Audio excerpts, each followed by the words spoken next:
में से।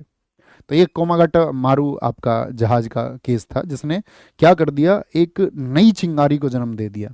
आप जब कभी भी एक वर्ग का दमन करोगे तो याद रख लेना, वो कभी ना कभी चिंगारी बन के जरूर फूटेगा, जरूर फूटेगा। तो यही एक चिंगारी बना और 1914 में ये मौका मिला। 1914 में क्या शुरू हुआ? 1914 में पूरी दुनिया में शुरू हुआ था आपका प्रथम विश्व युद्ध, फर्स्ट वर्ल्ड वॉर की शुरुआत। स्टार्टिंग ऑफ प्रथम विश्व युद्ध, प्रथम विश्व युद्ध की शुरुआत, प्रथम विश्व युद्ध की शुरुआत, starting of first world war 1914 में शुरू हुई, 1914 में। ठीक है, क्योंकि अब इनको ये दिख गया था ना कि यार इन्होंने हमारे साथ में ये अत्याचार किया है, सिखों को भी एक बहुत चिंगारी बनी उस समुदाय में, तो उन्होंने कहा इनसे सबसे अच्छा बदला लेने का समय यही है। ठीक है, 1914, तो ये बदला लेने का यही समय है। तो यहाँ पर क्या घटना हुई आपका, तो यहाँ पर जितने भी गदर मिलिटेंट थे, गदर आंदोलनकारी, उनको बोलेंगे गदर मिलिटेंट, तो वो जो कनाडा में थे उन्होंने कहा भैया अब देश चलो। गदर आंदोलनकारी ये आपका पंजाब आए, बहुत सारे लोग पंजाब आए। आंदोलनकारी कहाँ आए? पंजाब आए, पंजाब आए। और इन्होंने आकर के कहा कि भैया तो हमारा नेतृत्व करो, क्योंकि ये किसके विचारों से शुरुआत में प्रेरित थे? तो आप कहेंगे ये विचारों से प्रेरित थे रास बिहारी घोष के, रास बिहारी घोष, जो उन्होंने दिल्ली में किया था, रास बिहारी घोष। इन्होंने कहा भैया तुम हमारा नेतृत्व कियो करो। और फिर जगह जगह बहुत सारी आपका घटनाओं को अंजाम दिया गया, ब्रिटिश अधिकारियों को पीटा गया, घेरा गया, ठीक है, उनके सामान को छीना गया। तो ब्रिटिश सरकार बहुत सचेत हो गई, उन्होंने कहा कि भाई इस आंदोलन को तो दमन करना ही होगा। और 1916 आते आते, फर्स्ट वर्ल्ड वॉर के दौरान ही 1916 आते आते इस आंदोलन को पूरी तरह से कुचल दिया।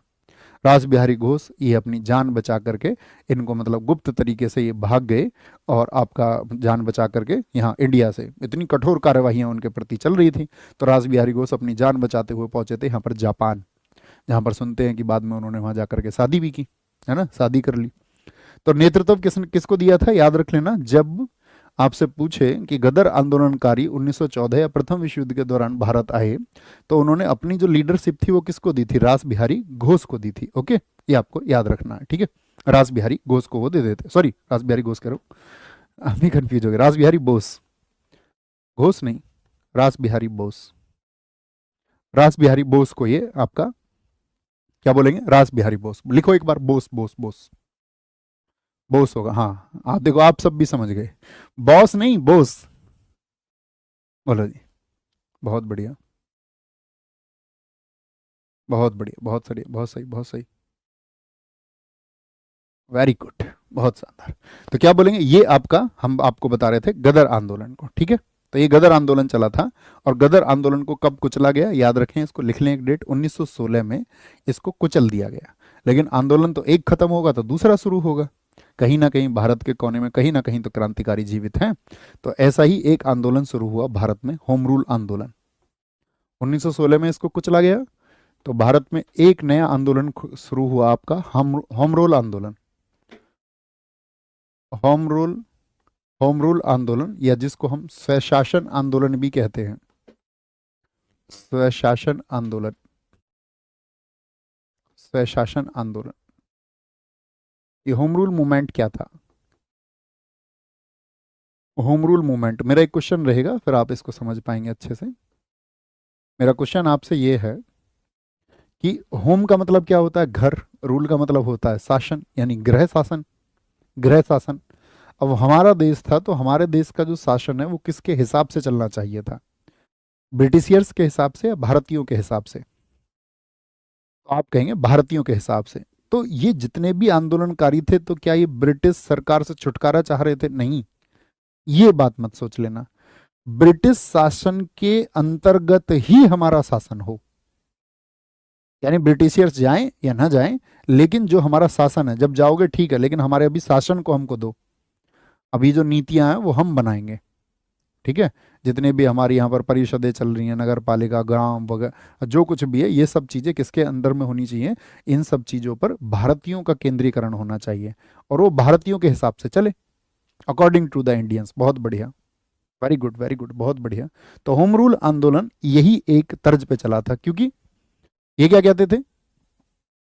एक तो आपका अगर बात करें ऑस्ट्रेलिया, ऑस्ट्रेलिया एक देश था, ये लिखो ऑस्ट्रेलिया। एक था आपका कनाडा, जहाँ पे भारतीय जा रहे थे, ऑस्ट्रेलिया कनाडा। साउथ अफ्रीका लिखो, साउथ अफ्रीका। एक था आपका न्यूजीलैंड, न्यूजीलैंड। यहाँ पर क्या था, यहाँ पर भी आपका ब्रिटिश उपनिवेश था। यानी जैसे भारत में था तो यहाँ पर भी ब्रिटिश उपनिवेश था तो बहुत सारे देशों में। इन चार का ही जिक्र क्यों कर रहे हैं हम? क्योंकि यहाँ पर इनको होम रूल के राइट मिले हुए थे। क्या मिले हुए थे? होम रूल राइट्स इनको मिले हुए थे, होम रूल राइट्स। आयरलैंड में मिले हुए थे, आयरलैंड भी एक अच्छा उदाहरण है, लिख सकते हैं आप। आयरलैंड, ये कुछ देश हैं जहां पर क्या मिले हुए थे? आपका होम रूल राइट्स, गृह शासन के अधिकार इसी ब्रिटिश सरकार ने दे रखे थे। तो इन्होंने कहा भैया जैसे अधिकार उन देशों को मिले हुए हैं ऐसे ही अधिकार हम भारतीयों को भी मिले। तो हम सब करके बताएं, डिमांड समझ में आई? होम रूल आंदोलन की डिमांड क्या थी? कि भैया जो हमारे आंतरिक शासन संबंधी अधिकार हैं वो भारतीयों को मिलने चाहिए। इस एक उद्देश्य के साथ में ये शुरू हुआ। अच्छा, ब्रिटिश सरकार इसके बिल्कुल मूड में नहीं थी, क्योंकि इन देशों में क्या था, आपका जनसंख्या कम थी, पॉपुलेशन कम थी। भारत के मामले में ये नहीं था। तो भारत में क्या हुआ आपका, याद रख लेना, इसके कारण क्या क्या रहे, रीजन लिखें पहले, तब और अच्छा समझ में आएगा। रीजन्स, एक तो होम रूल आंदोलन शुरू करने का कारण माना जाता है मॉर्ले मिंटो सुधार। मॉर्ले मिंटो सुधार क्या हुआ था? मॉर्ले मिंटो रिफॉर्म्स में आप कहोगे भैया सेपरेट इलेक्टोरेट दे दिया था, ये देश को बांटने की नीति पर चल दिए थे 1909 में। 1909 में हिंदू और मुस्लिम के बीच में एक खाई पैदा करने का कारण, ठीक है। एक तो ये, मतलब मुख्य कारण ये नहीं था, मुख्य कारण था आपका प्रथम विश्व युद्ध। प्रथम विश्व युद्ध, इसके आगे लिखना मुख्य कारण। प्रथम विश्व युद्ध की शुरुआत हो चुकी थी और ब्रिटेन उसमें व्यस्त हो गया था। अब ब्रिटेन को जरूरत थी हमारी, हमारे लाखों सैनिक गए। आप सब जानते होंगे फर्स्ट वर्ल्ड वॉर में हमारे जो लगभग 1 लाख से ज्यादा लोग शहीद हुए हिंदुस्तानी, उन्हीं की याद में तो इंडिया गेट बना है। इंडिया गेट किसकी याद में? फर्स्ट वर्ल्ड वॉर में हुए भारतीय शहीद। तो क्या फर्स्ट वर्ल्ड वॉर हमारा था या हमारे ऊपर थोपा गया था?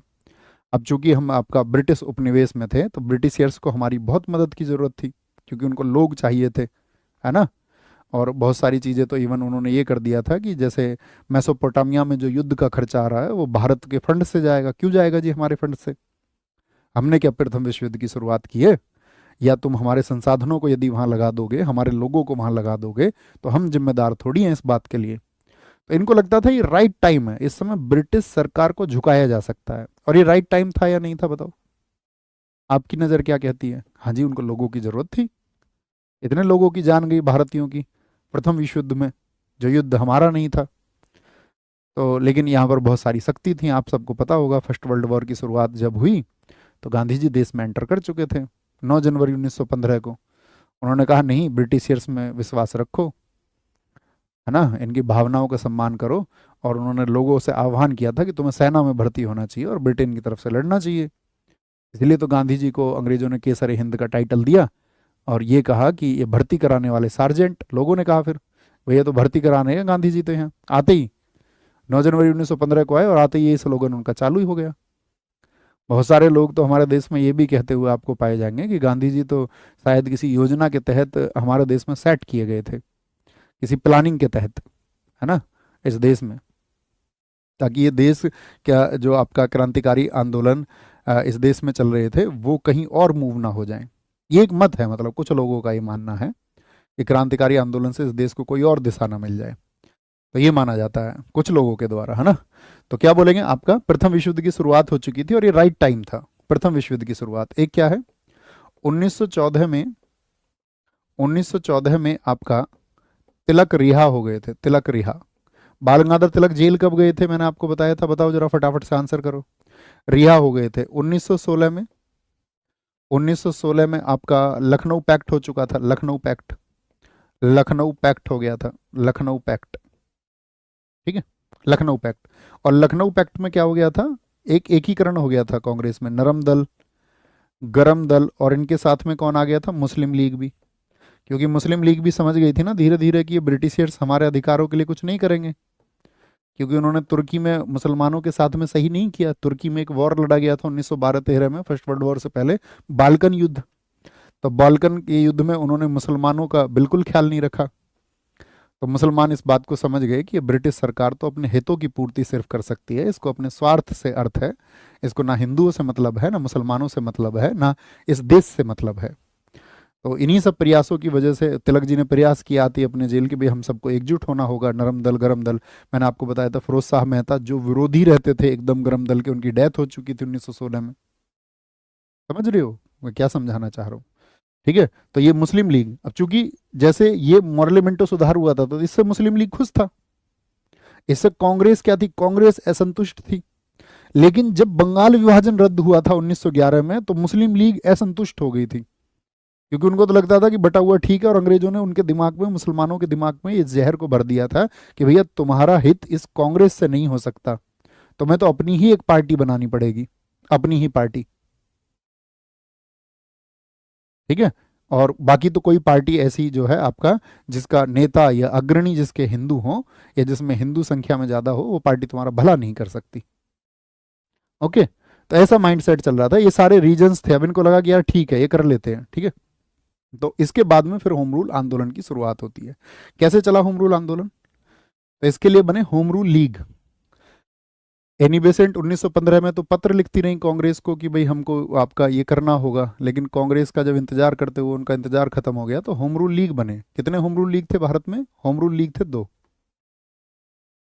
होम रूल लीग, कितने होम रूल लीग बने? होम रूल लीग बने दो।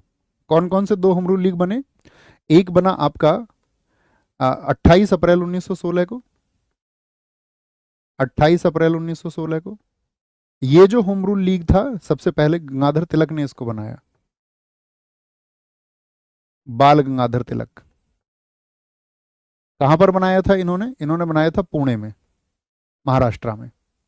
और इसका जो प्रभावी क्षेत्र था, इसके जो कार्यालय थे वो थे आपका, याद रख लेना, महाराष्ट्र और आपका कर्नाटक। बंबई में नहीं था, बस याद रख लेना, कहाँ नहीं था महाराष्ट्र में, बंबई में नहीं था, कर्नाटक आदि में। और बाल गंगाधर तिलक जी ने इसमें खुद कोई पद, आपका पद नहीं लिया था। इसमें जो प्रेसिडेंट उन्होंने बनाए थे वो बनाए थे Joseph Baptista, Joseph Baptista, Baptista को, जोसेफ बैप्टिस्टा। ठीक है, अब चूंकि होम रूल क्या है, मैंने बताया होम रूल आपका कहां पर, आयरलैंड से ये सबसे पहले विचार आया था एनी बेसेंट जी को, क्योंकि उन्होंने देखा था एक आयरिश होम रूल आंदोलन चला था, आयरिश होम रूल मूवमेंट चला था आपका आयरलैंड में।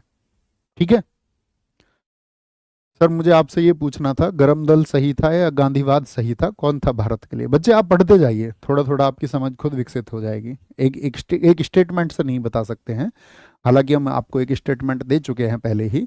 ना तो हम नरमपंथियों की जो भूमिका है उसको त्याग सकते हैं, ना गर्मपंथियों की भूमिका को हम इग्नोर कर सकते हैं, ना क्रांतिकारियों की, ना गांधीवादी विचारों की।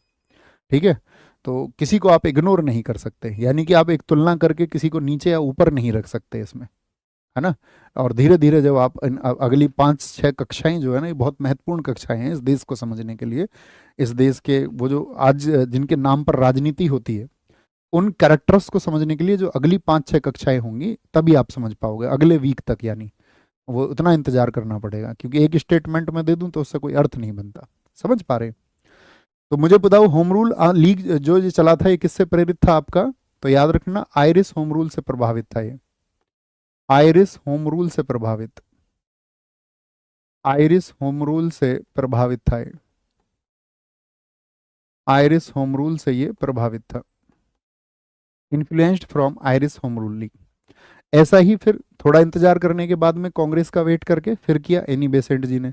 उन्होंने इसको 1 सितंबर 1916 को, कौन थी? Annie Besant. तो दो होम रूल थे, एनी बेसेंट, बस कार्य प्रणाली थोड़ी थोड़ी अलग थी, उद्देश्य दोनों का एक ही था। ये कहाँ बना था? ये बना था मद्रास में। तो मैंने बताया वो बंबई में नहीं था, इनका बंबई में, बंबई और शेष भारत, बंबई और शेष भारत, ये तुलनात्मक रूप से पूछा जाता है कई बार, बंबई और शेष भारत। इसमें अध्यक्ष खुद एनी बेसेंट रही थी, यानी इसकी अध्यक्षा कहेंगे एनी बेसेंट थी, इसकी प्रेसिडेंट रही थी एनी बेसेंट। और यहाँ पर इनके सचिव बहुत महत्वपूर्ण है, जो थियोसॉफिकल आंदोलन से जुड़े हुए थे, तो उन्होंने इनकी मदद से इसको बनाया था, जिनका नाम था George Arundale, George Arundale, George Arundale. और